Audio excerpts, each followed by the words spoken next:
Հետաձգվում է պարոն Հակոբյան մանրամասնեք ինչ հիմքով ինչու Ուրեմն այս նիստը միջնորդության քննությունը նշանակվել էր դեռևս 3 ժամը 22:00-ին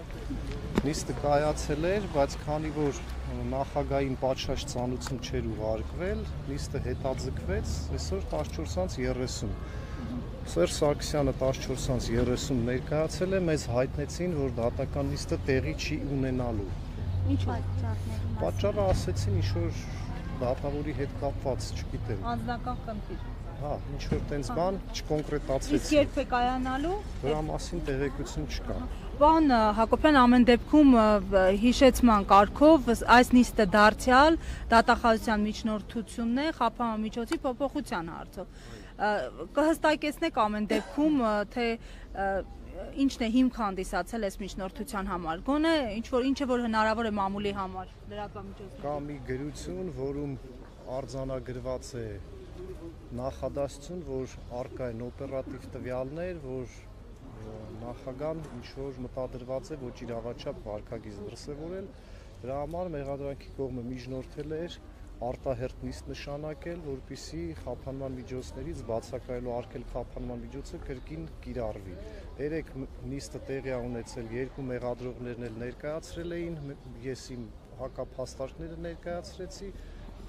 այսօր դատավորը հետաձգել էր, որպեսզի լսեր նախագահի դիրքորոշումը։ Պարոն Հակոբյան, այդ օպերատիվ տվյալները ըստ դատախազության ինչ ճանապարհով էին ստացվել, ինչպես էին ստացվել։ Մեզ անհայտ է դա ինչ ճանապարհով է, ինձ թվում է իրանց էլ է դա անհայտ ինչ տվյալ է եւ ոնց են ստացել եւ ստացել են թե ոչ։ Ամեն դեպքում ձեզ ասեմ, որ օպերատիվ տվյալների հիման վրա նույնիսկ դատական երաշխիքների փուլում նման միջնորդությունները չեն բավարարվում, նույնիսկ խուզարկությունների վերաբերյալ միջնորդություններն են մերժում ու մնաց գործվստահության քննելու ընթացքում ինչ-որ օպերատիվ տվյալի հիման վրա խափանման միջոց կիրառելու հարց կլինի։ Ենթադրվում է,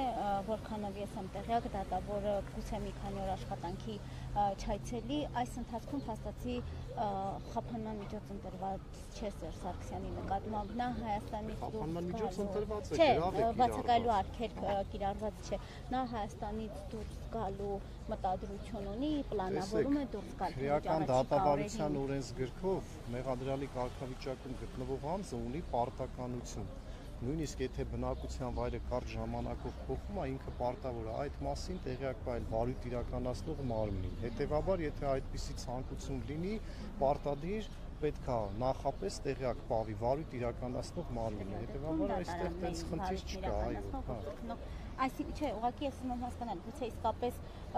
պլանավորել է գնալ եւ բացակայելու արգելք եթե չկա, կարող է եւ գնալ։ Հիմա տեսեք, այս խափանման միջոցի վերաբերյալ 4 առանցին քրեական վարույթներ էր դատարան մուտք եղել։ 4-ով էլ խափանման միջոցները բացակայելու արգելքը վերացվել էր։ Հետևաբար, եթե այդպիսի մտավախություն լիներ, գոնե մեկ քրեական գործով վարույթ իրականացնող մարմինը դա իրական կհամարեր։ Մտավախություն չունեք, որ դուրս գալու դեպքում ինչ-որ խոչընդոտներ կստեղծվեն նախագահի համար։ Չեմ կարծում։ Եվ նայեք, ստացվում է, որ ոչինչից չեմ զարմանում։ Ստացվում է, որ մի եւ նույն փաստական հանգամանքներով